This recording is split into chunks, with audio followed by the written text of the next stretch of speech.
સુઈગામ તાલુકાના પાડણ ગામે ભારતીય જનતા પાર્ટીના 2 ઉમેદવારની મીટિંગ યોજાઈ।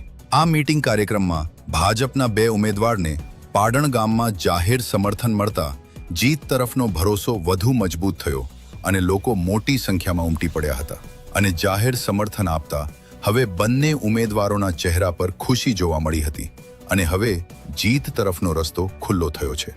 તાલુકા પંચાયત પાડણ બેઠક પરથી પૂર્વ તાલુકા પ્રમુખ આંબાભાઈ વેજિયાના ધર્મપત્ની કંકુબેન આંબાભાઈ વેજિયા પાડણ પરથી ભારતીય જનતા પાર્ટીના ઉમેદવાર છે, જ્યારે સુઈગામ જિલ્લા પંચાયત બેઠક પરથી ભારતીય જનતા પાર્ટીના ઉમેદવાર દુદાજી રામજીજી રાજપૂત છે અને બંને ઉમેદવારો હાલ ચૂંટણી લડી રહ્યા છે। જ્યારે આજ રોજ સુઈગામ તાલુકાના પાડણ ગામમાં બંને ઉમેદવારોની મીટિંગ યોજાઈ હતી। એમાં પાડણ ગામમાં તમામ સમાજના લોકોએ જાહેર સમર્થન આપતા ખુશીનો માહોલ જોવા મળ્યો હતો। આ કાર્યક્રમની અંદર તમામ સમાજના લોકો, યુવાનો, વડીલો અને આગેવાનો ખૂબ જ મોટી સંખ્યામાં ઉપસ્થિત રહ્યા હતા અને બંને ઉમેદવારોને જીતાડવા માટે જનસભા યોજાઈ હતી। અહેવાલ નરેશભાઈ ઠાકોર। ધનીભાઈની જગ્યાની પણ હવે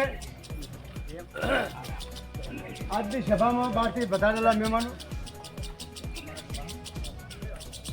યુવાન વર્ગ, હવે મારે એટલું કેવું છે, આપણું ગામ લગભગ કાયમી ભાજપી રહ્યું છે અને આટલા ગામોમાં તમે જુઓ તો બધાનો મેદાન પાડણ ઉપર હોય ભાજપ, એટલે આખા ગામને મારી નમ્ર વિનંતી કે આપણા બે જે નેતાઓ છે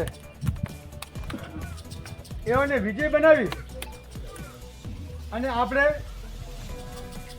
ભેગા રહી, વિજય બન્યા પછી પણ ભેગા રહી અને ગામના વિકાસની અંદર સાથ સહકાર આપો અને આવતી ચૂંટણીમાં પણ કોઈને કેવું ન પડે કે ભાઈ તમે કોઈ નથી કર્યો એવું મત ન થવું જોઈએ એમ, એટલે તમારો ઝંડો અખંડ રહે, એટલે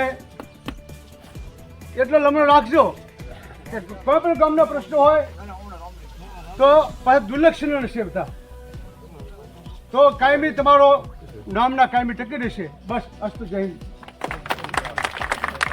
અહીંયા ભણાના નિયમ આયા ને મહેમાન